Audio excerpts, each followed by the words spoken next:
right, welcome back to another episode of Modern Cyber. We've got a great conversation teed up for today, and I think we're going to get into some really interesting areas because there is stuff literally happening every week as we record this episode.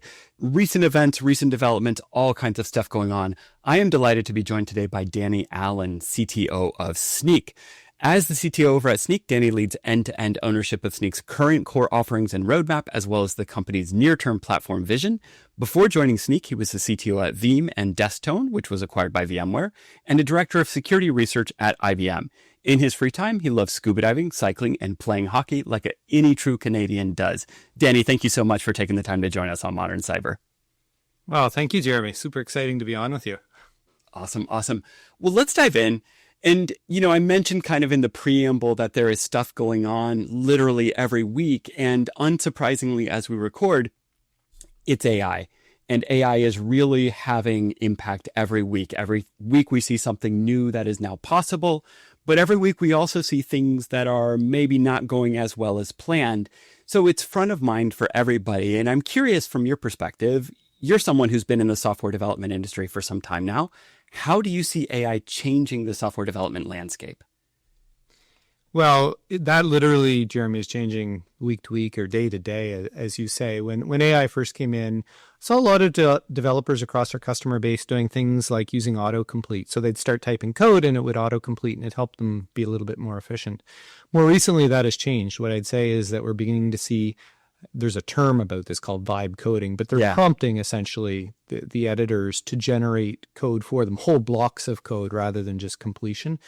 But ultimately what it's enabling them to do is be more productive. It does helps them with documentation. It helps them with the creation of code. It helps them with all kinds of the tasks that historically had been very tedious and time consuming for them to do. But along with that, do you see that they're getting, massive productivity gains? Let's say, I don't know if you could quantify it all. Is this like a 10%, a 20%, or as we transition from the kind of the autocomplete level of productivity boost to more the vibe coding, are we going from like 10% to like 50%? Any way to quantify it? It's hard to quantify. I think it really depends on the segment of the customers. Okay. If you look at the large customers, I have one customer, for example, large financial services bank. They told me they got a 10.6% productivity gain. And I was like, how did you get so specific? Yeah, that's super. And what they were actually calculating the delta between the code that was generated by their coding assistant and what was submitted. And apparently, 10.5% of it came out of a coding assistant. I do think it's all over the map, but what I would say is it seems to average somewhere between 10 and 5% for the larger organizations. Okay. The smaller organizations, they definitely seem to indicate that they're getting greater gains. And I don't know whether that's just because they have less rigor and workflow and other things that they're doing. Yeah. But I would say 5 to 10% is probably a reasonable number. Does that sound very impactful to you? Because that's not as high a number as I think a lot of people would assume it to be. Well, I think a lot of people assume that developers are coding from morning till night. They're doing 8 hours of coding. And as you and I know, that is not the case. No, especially at large organizations. Yeah. It's maybe 20% of their time. Yeah. And so it depends on how you look at the job. They're still doing a lot of interaction with the teams around them. They're still doing a lot of requirements gathering. They're still doing a lot of research. So 5 to 10% actually seems pretty substantial for me. I think ultimately it will probably end up, if you look in the long term, that maybe they'll reach 20% productivity. I would be shocked if we ever get to they're getting 50% productivity gains. To me, that just seems unlikely given what developers are doing day to day. And when you say ever, do you mean like ever, or do you mean like, let's say like foreseeable next 5 to 10 years? Well, the way I see it is the role is changing. There was a statement, actually, the CEO of Anthropic said, I think a few weeks ago, he said within 6 months, he said this I guess it was in March. He said within 6 months, 90% of code will be generated by AI. And within 12 months, 100% of code will be generated by AI. And I thought that's just unrealistic. The timelines, like I work with customers who aren't using any AI. You're going to tell me in 6 months that Right. that 90% of their code will be generated. But what I think is likely to happen, I do think eventually all developers will use AI as a tool, the same way that they use an IDE as a tool. But I think the role changes. It may be that they become far more prompt engineers Yeah. and guardians of the agents that are creating the code. They're still there. But the role that they do is very different. Instead of typing code, they're prompting code, or they're prompting agents to create components for them. Yeah, that actually brings up another area that I think gets talked about a little bit less on the developer side, or in terms of developer productivity enhancement enabled by AI. But you said something earlier that really brought it to mind, which is that okay, so if a developer actually spends about 20% of their time writing code, a huge chunk of the rest of that is actually understanding other parts of the code base, right? Because no modern piece of software is one repository or one block of code, right? You've got, the microservice that I'm working on talking to the one that you're working on, talking to some other data stream, talking to some cloud service, or whatever the case may be. And actually just stitching all of that together, understanding all the connections and the data flows and whatnot, that actually seems like an area ripe for huge productivity gains. 100%. And I would argue actually in the short term that is where the greater productivity is going to come from. If you step into code that you haven't touched before, it's really difficult to figure it out. Even the best documented code in the world, to understand what it's doing and how it's communicating, you could actually go into your editor now and just say, can you explain what this piece of code does? And it will give you a concise overview of, this is how it's factored, this is what it's touching, this is the database. And that does help you get into the flow or into the context much faster than you would otherwise. Yeah, absolutely. So I've been giving a talk recently about API security and AI and API security, and I'll give you a little bit the background, and we're not going to go into the full kind of, talk track around it. But one of the things in the API security space is that there's both pros and cons to what AI is bringing, right? And so on the positive side, a lot of the stuff around API security, actually, some of the important kind of use cases are around analyzing the design of the API, usually represented by an API spec, or another common use case is analyzing log files from API access logs, right? And both of these are things that are, pretty structured document, and there's enough of them out there, and you can do a good job of providing tagged examples of hey, here's an example of an API access log that indicates cross-site scripting attack, or that indicates whatever, right? And so then, ingesting log streams in the hundreds of millions of records per month or whatever becomes less daunting, right? And AI is very, very good at repeating this process. So awesome. We get some good productivity gains out of it. But the flip side of it is, in some of our own testing, we put APIs online. They start getting traffic within 3 minutes. And that traffic looks increasingly intelligent, right? It starts with kind of a reconnaissance ping, looking for just the presence of an endpoint of some type. And then it's oh, well, let me check. Are you running, I hate to use this example, but are you running log4j? Are you running nginx? Are you running certain things where, you get these responses back? And so there's clearly also danger brought in by AI in the API security space. How do you see that, the downside on the software development side of, these AI productivity boosts? Well, there are a number of threats that come from it. First of all, AI, it can hallucinate. Let me start with kind of the easy ones without external threat actors. I saw a study recently on ARXIV, the research arm of Cornell, that said that of commercial models, 5% of the time when they were generating code, that they completely hallucinated a package that they pulled in. And if you were using an open source package, it was over 20% of the time it hallucinated and brought in a package that didn't even exist. So hallucinations clearly is one. Yeah. Secondly, they introduce vulnerabilities in the code that they're creating. There's a study, it was a different study, but on the same site, in February of this year, 27% of the code generated by Copilot introduced a vulnerability.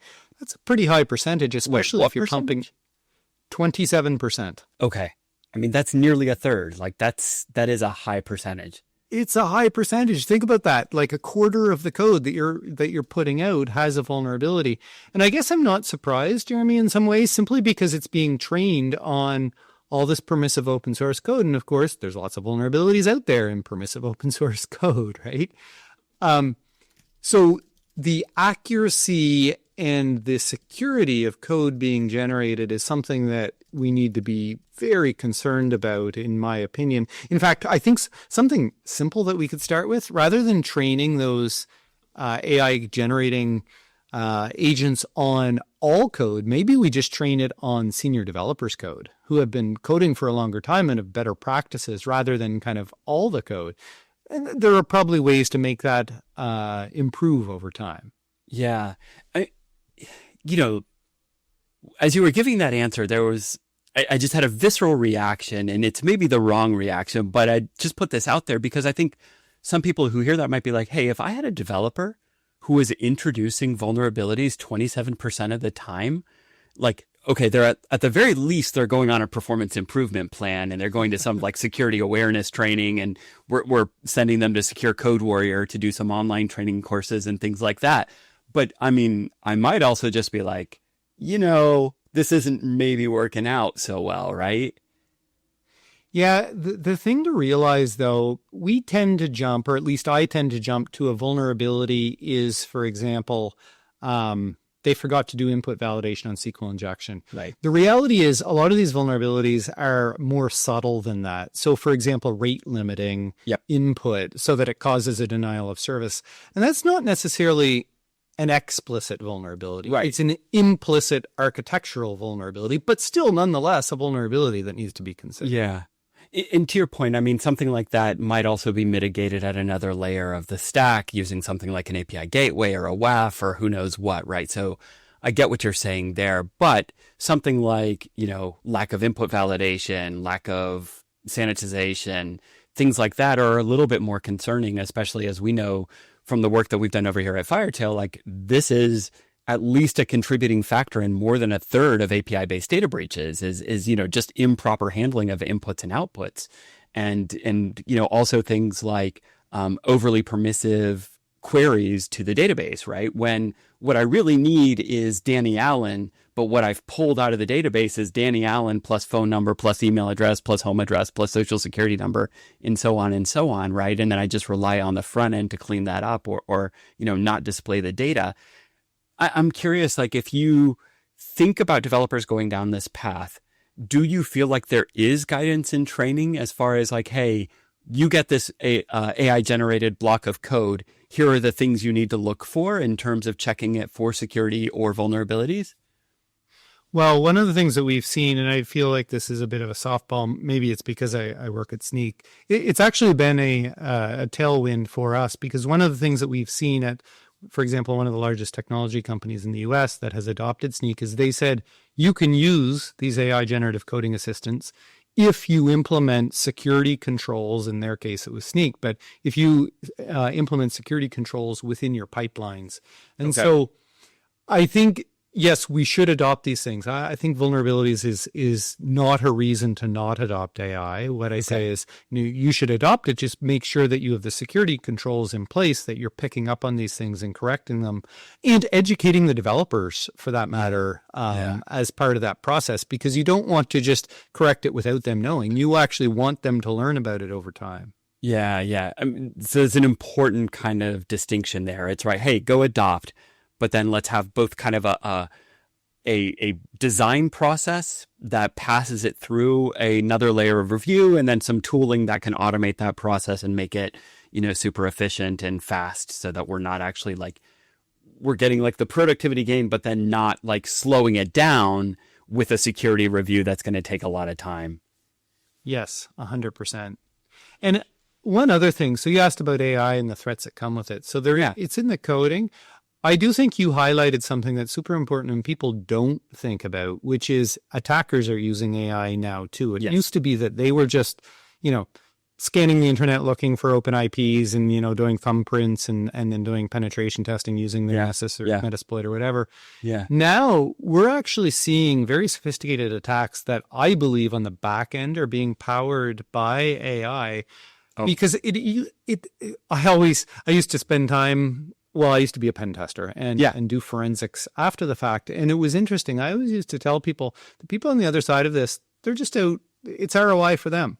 Yeah. They're trying to make money as well. And so they're going to do what is easiest. And you don't have to be secure. You just need to be more secure than anyone else because there was time and effort to exploit a site. That is changing with AI. Yeah. If the malicious actors have the power of AI, all of a sudden ROI on complex exploits comes way, way down because they don't have to put thought into a multi-layered approach. They can point AI at it and say, okay, I found this type of entry point. Yep. Go ahead. Yeah. And it's very, very low effort to get to a full exploitation. So I think one of the things that AI brings on the negative side of the equation is more power for the attacker. Yeah, this is such a good point. And I've kind of been saying a version of the same story for a little while now. And it's funny because it actually, I spoke at a conference called Hosting Con in 2006. And we're going back a little ways and I'm dating myself a little bit, right? But it was the web hosting industry in the days pre-cloud. And the web hosting industry primarily targeted at SMBs and kind of mid-market companies, right? And, really the industry at that time was providing a mix matched of like $10 a month, personal website hosting to $30 a month VPS, virtual private server, to all the way up to like dedicated hosts, right? And one of the problems that was discussed very much at that conference was how do we clamp down on early waves of phishing sites? And, phishing was kind of just becoming a thing around that time period, right? And it was the scourge of the industry at that point in time. And, we said, oh, okay, so actually hackers have access to this infrastructure. And this was at the time when like web hosting was kind of first becoming this like automated deployment process. You no longer had to go, put your own server in a data center. You could go online and with a credit card, have a virtual private server in like 5 minutes, right? We said, okay, so hackers have credit cards. Hackers have access to hosting infrastructure. By the way, credit cards might be stolen, but they have them nonetheless, right? And so, what's happened though is that's evolved. So it went from hackers have access to servers, and then it became hackers have access to the cloud. And I know this from the time I spent at AWS. There were all kinds of anti-fraud controls around looking for hackers setting up phishing farms and so on. And then, we said, okay, hackers had cloud, and then automation became the thing. And to your point, Metasploit and Cobalt Strike and these other toolkits that became like, great for pen testers, yeah, but also great for hackers, right? And with a little bit of automation and the tooling around that, most of which is open source and very easy to find, right? Like, great. But now we're at this point where hackers have AI as well. And hackers can do prompt engineering, and hackers can, take any combination of those technologies that we just talked about and kind of put their attacks on steroids, right?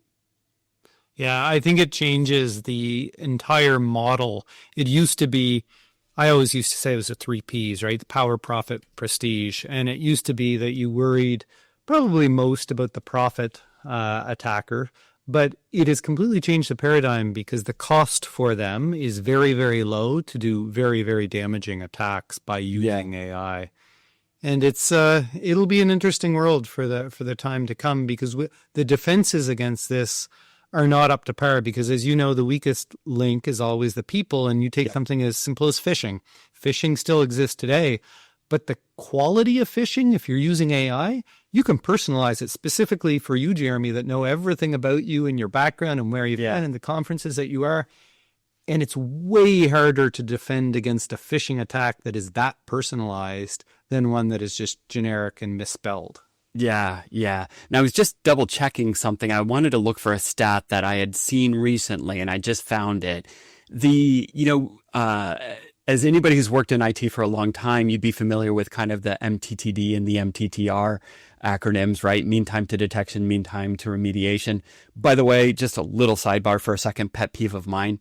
It bugs me to no end that the mean time to remediation on vulnerabilities in production, that number has been like 180 days for 20 years now, right?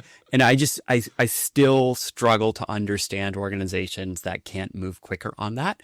But the stat that I was looking for that I found is the mean time to availability of an exploit for newly disclosed vulnerabilities. That used to be in the kind of 44 range, then it came down to 32, and it is now down as low as 5 days.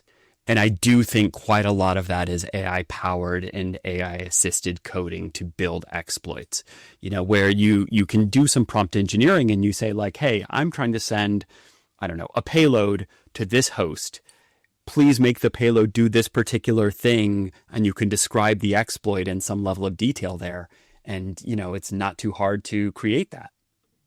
Yeah, I do think AI is behind that. Patch Tuesday has become Exploit Wednesday. And in fact, yeah, someone recently proved that they could take a patch that has come out and using nothing but AI, they could reverse engineer the patch into how to create a compromise or exploit for it using nothing but exploit engineering. And so it just highlights it's good in the hands of, AI is very powerful in the hands of organizations that use it for good, but it's also very powerful in the hands of exploit actors as well. So over at Snyk, you guys primarily work with developers, right? And, the Snyk that I know, and you can correct me if I'm wrong, because I'm sure the company has evolved quite a lot over time. But I think of it as being primarily dedicated to like helping developers produce more secure code, right? That's kind of the core of how I think about the company. As you think about this, do you think that it fundamentally shifts the level of support that you have to give to developers as they build so that they start to think about like new potential exploits and new types of exploits that hackers can find? Yeah, I think about it in two ways for our customer base. Obviously, we're using AI within our platform as well, but let's take that out of the equation.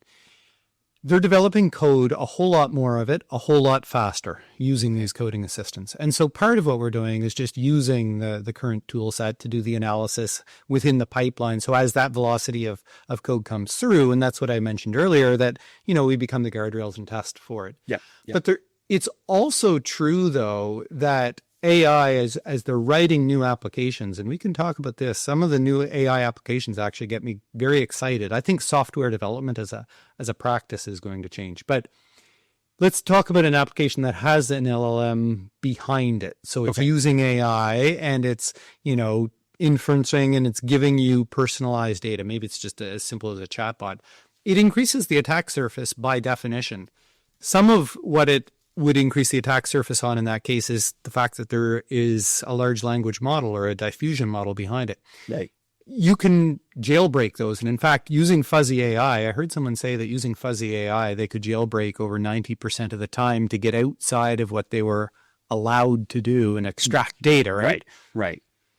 So increased attack surface is one just by virtue of the fact that there's an LLM there. It's a new type of infrastructure. Another one is as we build agents, using that are agentic in nature, they are going to be talking to other agents. And one of the things that I worry about an awful lot in an AI world is authentication and authorization and what that agent should have access to and what persona they take. Because if I trained the backend LLM on all the company data, but I'm not, as an individual, supposed to have access to it, the agent has to be smart enough to know who's coming in, what they have access to, what they're allowed to do. And if you look at things like Model Context Protocol, there is not strong authentication authorization mechanisms in communicating between agents or within the AI environment. Yeah.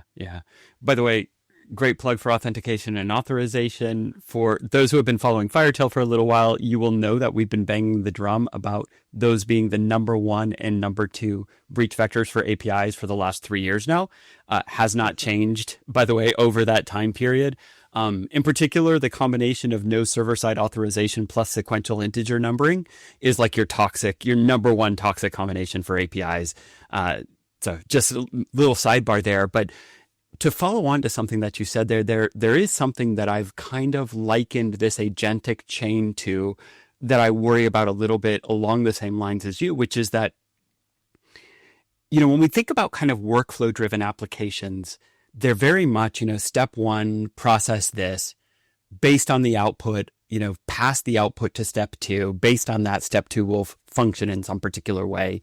And we had to design cases around all of those things previously with our workflows or with our software or whatever the case may be. And so what we're trying to do is we're trying to facilitate that process and accelerate that process, right? And not have to design every single case statement outcome for each of those steps.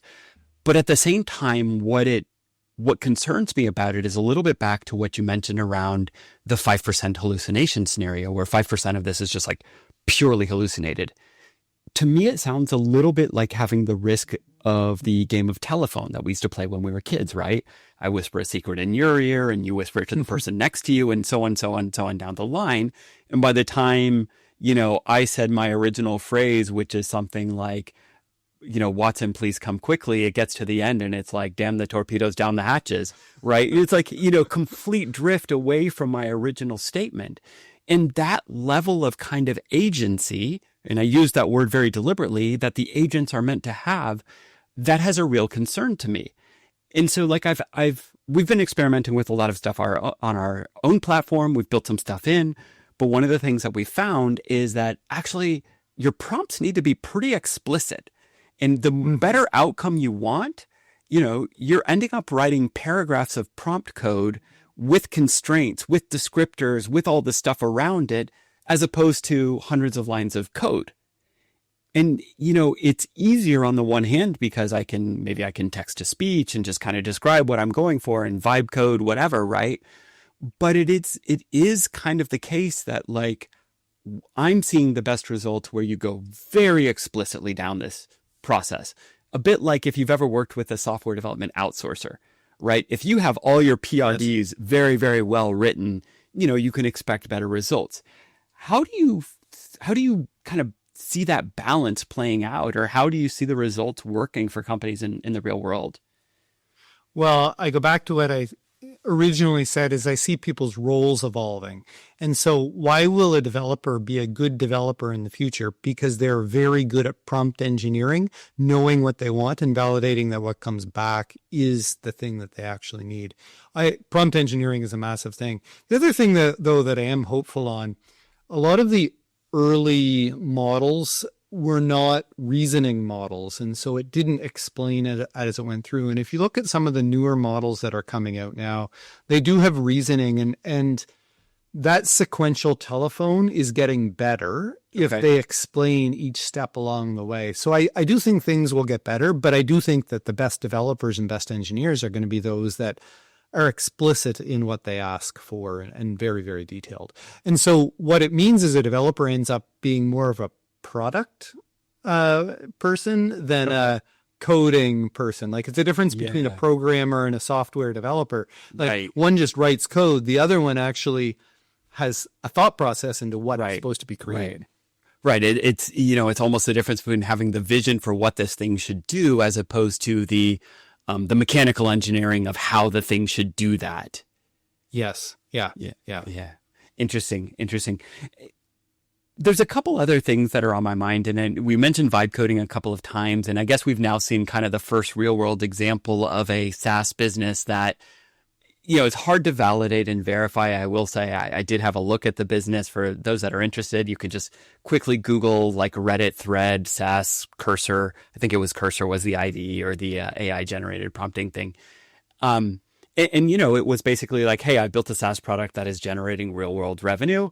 And then as soon as that, he kind of bragged about vibe coding it, everybody went and looked at it and found, hard coded credentials and API keys and no authentication between the front end and the back end and all these types of things. And, and then the next post was like, oh my gosh, I'm under attack. A little bit of a cautionary tale there, right? Yes, 100%. I actually just tweeted something the other day about someone who had vibe coded an application and they had leaked credentials because of it. You shouldn't depend. We're in way too early days to depend on vibe coding for high quality, high security, high performance, high scalability, high anything. That's why my own thought is that there's going to be a human in the loop for a long time to come. In fact, I saw an article just posted on LinkedIn today that I very much agreed with, which is we should not be looking at vibe coding and coding assistance as an opportunity to reduce the developers. Right. Because I think that's just a very short-sighted view. We're still going to want them in the loop. We should be looking at AI and coding assistance as a way to augment and help make them more productive in what they're doing. But assuming that you're going to eliminate a developer, you're not understanding all the functions that a developer does in the course of their day. Yeah.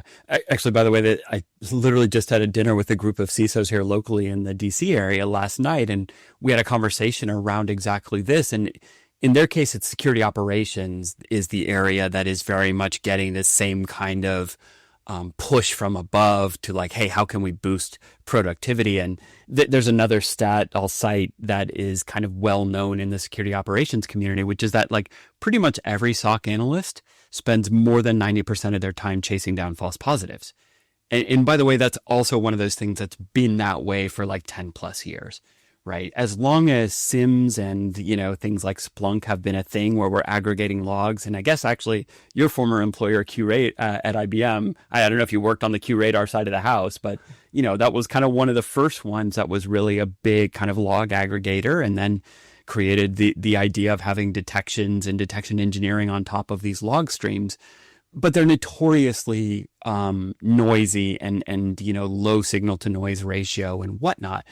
And so the talk was very much like, how do we make our SOC analysts more productive and so on.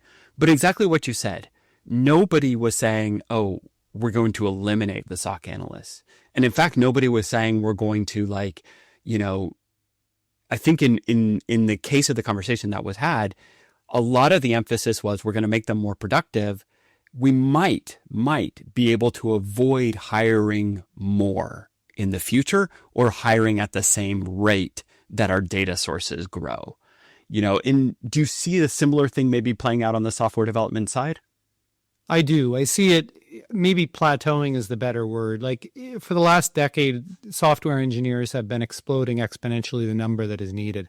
I see it somewhat flattening out. I do think that there's probably that's going to happen, but I don't think it's going to decrease. I use this analogy that flight took place for the first time in 1905, 1906. I'm not sure the exact year. It was the early 1900s. Sure. Autopilot for pilots was invented in 1912, 100 years ago.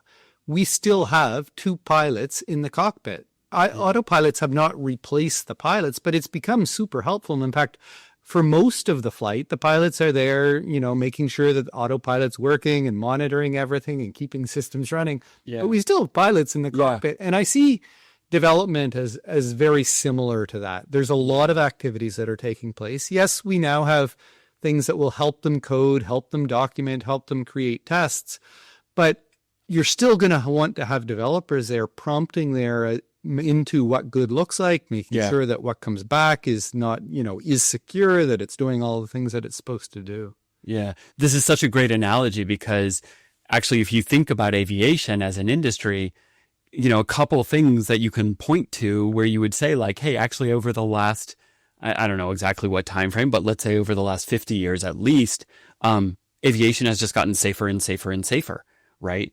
And, the number of air miles flown is just dramatically increasing. And yet the pilot supply doesn't have to increase at the same rate. But there are a little bit more like physical constraints on piloting, because to your point, you need two pilots or one pilot, one first officer in at least every plane, right? So, it's such a perfect analogy for the situation that we're talking about. We've got a couple of minutes left. I want to get your thoughts on a couple of other things just to kind of wrap up here.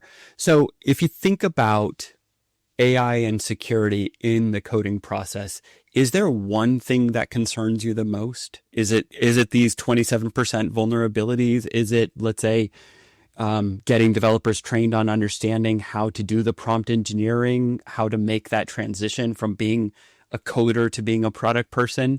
Is there like one above all that has you the most concerned? I think the thing that concerns me the most is if organizations start to use coding assistants and the velocity dramatically increases, but they have no guardrails for it. Okay. And I guess that is going back to the 27%, because we know people make mistakes and they're going to continue to make mistakes.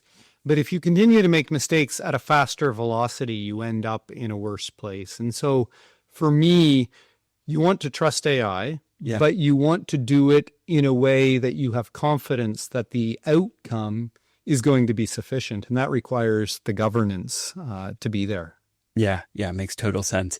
On the productivity side, I want to throw something at you just to get a reaction on it, because I had a conversation recently with somebody around AI, and this person is extremely bullish on AI, like extremely, extremely bullish. Like maybe one of the people that I've sat down with who was the most like, we have to do this now. Everybody has to do it, really pushing his organization down that direction. And something that he said to me was that, we should actually be striving for like a 3x productivity gain, like 300% productivity gain for the company. And he goes, maybe we won't get there. Like that's entirely possible. It's even probable. But if we don't strive for it, we won't get the 10% even, or we won't get past the 10%. I'm not sure exactly. But his point was, if you don't aim super high, you don't get like meaningful change to the organization. How do you react to that? And have you seen our organizations that are pushing that hard in the AI direction? I do see, pardon me, organizations that are pushing very hard in the AI direction. I think it is amazing to be aspirational, whether it be 3x or 100x. And at some point, I say, does it really matter what that aspirational goal is? My recommendation for everyone would be not only to embrace AI, but embrace it with everything you have, because it is going to be industry changing in ways that we don't even begin to understand. And those that understand AI the most and try to use it in everything they do, and I do, like on a daily basis, I would say rarely 10 minutes goes by that I'm not using some type of AI in some way. Wow. I think if you don't have that cultural approach within your organization, you're just going to be left behind by the organizations that do take that approach, because their productivity gains are going to so outpace the traditional organization that they're just going to be left behind. Yeah. So I think it's great to have that aspirational. Now, if you're asking me, do I think that we're going to get 3x productivity gains? I'm more skeptical of that. Maybe in the long run, I think it's very reasonable that we'll end up getting, 20, 50% productivity gains. I'd be shocked at the 3x, but let's have big goals. Yeah. I like it. For those who don't know about Snyk, what are some of the things that you guys are working on that you're most excited about that you can share with the audience? Sure. So, well, we're known for developer security. We're known for taking all these security controls and helping developers be far more productive. In fact, we talk about develop fast, but stay secure. That's kind of our motto. And our whole mantra is push it as early as possible, shift left in the cycle, and do all of this security analysis. If you ask me what I get most excited about, though, it's we're using AI internally for things that we never have in the past. So for 5 years, we've been using AI to detect vulnerabilities. We're not new to this game. We've been actually doing this since 2020 we acquired a company called Deepcode. Yeah. But more recently, we've been using AI to generate the fix, make it easier for the developer. We've been using it to go and reduce noise on all the not false positives. One of the issues that exists, Jeremy, is that we have these CVEs for all these open source components. Yeah. But the CVE might be a function within that open source component that you're not actually calling. So you don't actually have the risk. Yeah. And the growth of CVEs has been over the top over the last few years. And we couldn't keep up with it, going and find which specific function within that open source component was vulnerable. And so we started using LLMs ourselves to determine whether a vulnerable function was actually reachable. And it's not the fact that we're using AI to do that is impressive. I think the thing that excites me the most is we're helping filter out the noise and helping people prioritize and understand what really matters by using AI. And if we can do that type of productivity, I think that's amazing for everyone in the industry. So those are the types of things that get me excited. That's awesome. And for anybody who doesn't know, Snyk is SNYK, and it's snyk.io, if I remember right, correct? Yes, it's for, so now you know, SNYK. So now you know. I never knew that. Yeah, so now you know. So now you know. Awesome. Well, I think that's a great note to wrap today's show on. Danny, thank you so much for taking the time to join us today. I've really enjoyed this conversation. Tons of stuff happening on AI. We'll have to have you on and revisit this conversation in like 3 months and see how much has changed just in that time period. I would love that, Jeremy. It was a great conversation. Awesome. For our audience, remember to join us on the next episode of Modern Cyber. By the way, our breach series is ongoing. We are looking for more people to come share real-world stories from the trenches. Have you been breached in an environment that you can talk about? Hopefully not your current employer, maybe a past one. We'd love to have you on, share what you learned. We find that sharing is caring and everybody can learn from real-world experiences. We will talk to you on the next episode of Modern Cyber. Bye-bye.